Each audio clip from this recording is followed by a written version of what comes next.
పశ్చిమ బెంగాల్లోని మేదినీపూర్ జిల్లాలో భారీ అగ్ని ప్రమాదం జరిగింది.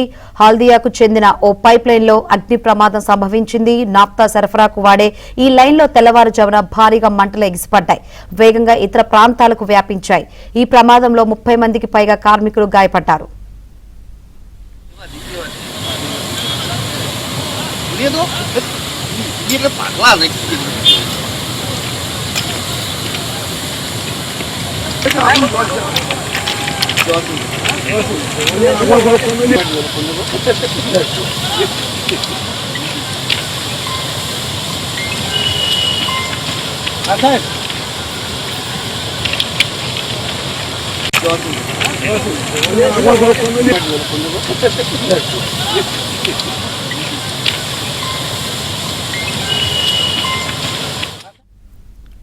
గాయాలైన వారిలో పలువురి పరిస్థితి విషమంగా ఉంది. అగ్నికిలలో హల్దియా 13వ వార్డులోని ఇళ్లను చుట్టుముట్టాయి.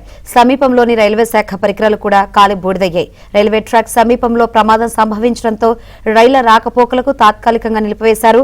12 అగ్నిమాపక బృందాలు తీవ్రంగా శ్రమించి మంటలను అదుపులోకి తీసుకువచ్చాయి.